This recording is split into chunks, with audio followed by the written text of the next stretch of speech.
Hello, today we'll be looking at how to edit tile maps with code. We'll learn how to add and remove tiles, then we'll learn how to create custom data layers for the tile sets, and then retrieve the data from the custom data layers with code, and finally we will learn how to edit the data in the custom data layer with code at runtime. Okay, first things first is we're going to need to set up our tile map. If you don't know how to set up a tile map, I've got a video that I'll have pinned in the comments that'll show you everything you need to know about how to get it set up. Okay, you can see that I've already got two sprite sheets in my tile map ready to go. So we're going to need to know which tile we want to place. And the tiles in the code are arranged in a grid pattern. So this is tile 0, 0. As you can see, atlas coordinates are 0, 0. And then this one's down here is like 0 or 1, 1. And, 2, 2. So they kind of just go up from here. So this is the X and this is the Y.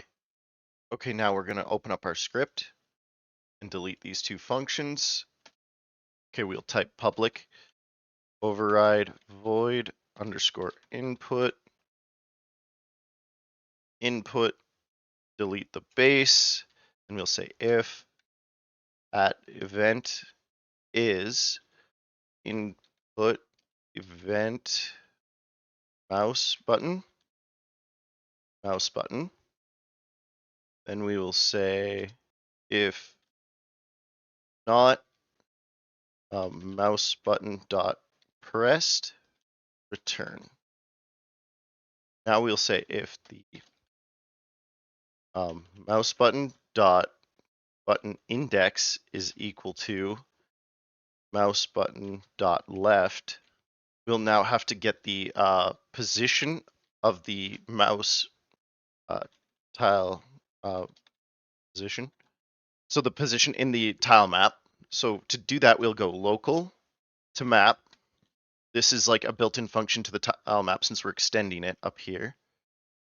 And then we'll say get local mouse position. And that'll give us the coordinates for in the tile map where we want to place our tile. Then we can go set cell, and then you'll see that we have all these things. So the layer lets us choose which layer in the tile map we want to go to. The coordinates are this tile position that we got, so we'll just copy that and put it in here. Then there's this source ID. So this is the ID for the atlas that we want to pull from. So this is atlas 0, and then this is atlas 1. As you can see how they're arranged in the thing like this. So we're going to pull from atlas 0, and then we will give it the atlas coordinates of vector to I dot 0. And that'll just pull this mushroom right here. So let's run this. Okay, as you can see, I place mushroom approximately where I'm clicking on the tile map. Now I'm going to close this and show you how to remove tiles. Okay, we'll go else if mouse button dot button index is equal to mouse button dot right, and then we will go once again. We'll copy this line since we just want the position to delete, and then we will go set cell 0 and then the tile position. Leaving the other things blank will mean that the tile just gets deleted. Okay, let's do that now. So I'm going to place a few tiles around, and then I'm going to right click to delete them. But this isn't super great since we don't know what tiles we're deleting and what tiles we're placing. We're just kind of remembering the index in the atlas that we are pulling it from. To fix that, we can create a custom data layer that will store information about each type of tile in the atlas. To do that, we'll just go back to Godot, open up our tile map, and then we'll go to custom data layers, add element, and then we'll just give this a name. So we'll just call this name. So like for the tile name, and we can make this of type string. Then we can go into our sprite sheets, press select, and select a tile. And we can scroll down to this custom data and give it a name. So we'll just give this tile a name Bob. All right, I'll give these tiles some names and then I'll be right back. All right, so I just used a random name generator to generate some names for these tiles. I didn't generate names for all the tiles, just these ones, because that's all I'm going to be using. So now let's go into the code and figure out how to pull these names off of the tiles. Okay, so when we delete a tile, we will go tile data is equal to get cell tile data. Then we'll have to place in the layer from the tile map that we want to get it from. So that'll be 0. And then we'll also get the tile position, paste that in here. So then we'll say if tile data doesn't equal null, we will gd.print the tile you are is called. Then we will have the tile data dot get custom data. Then we'll put in the data name that we had in the inspector. So there we go. Now let's run that. Let's place a few tiles around and then delete them. And we'll see that we get the name Bob off of these tiles, which is correct. But since we're just placing the same tile over and over again, it'll be the exact same name each time. So let's mix that up a little bit and place some different tiles. To do that, we'll go int random x is equal to gd.rand range, and we'll go from 0 to 2.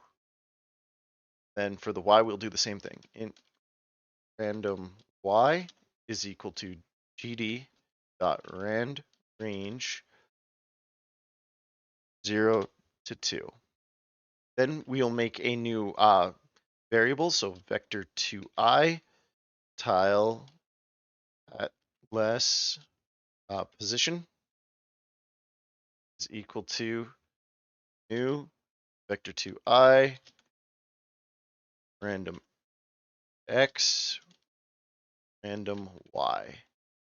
Then we'll replace this vector2i 0 with those tiles, so tile atlas position. So now we'll run this, and you'll see that we are getting a much bigger variety of tiles that we're placing around. And when we delete them, we are getting the correct names for those tiles. Now let's close that. Now I'm going to show you how to set the custom data on your custom data layer so that you can update it at runtime. So to do that, all you got to do is go here, and I'm going to say string name is equal to tile data dot get custom data name, and then you have to set this to a string. And then I'm going to say if the string name is equal to Chris, I think I used a capital C, then I'm going to just say gd.print I'm going to say hello, and then I'm just name. And if it's not Chris, so else I'm going to say gd.print I'm going to say hello. Actually, first I'm going to go and update it. So tile data dot get custom data, or no, I'm set custom data. Then I'm going to type in the name once again, and then I'm going to update it to Chris. So now I'm going to say hello, name, you are now Chris. So let's run that. I'm going to place some tiles around. Then I'm going to delete them. And so I'm going to delete this tile. And they're changing their name to Chris. Now these two are the same, so I'm going to delete this one. So Bob is now Chris, and then this tile is Chris. So if you change one tile, it changes all of the tiles of the same type. So you only want to change it if you want all the tiles of the exact same thing to be the same. So you don't want to store like an HP of a tile or something on that on each tile, because if you change one, it'll change them all. All right, thanks for watching. If you have any questions or suggestions, please leave them in the comment section. And if you like this video, please like and subscribe. Thanks.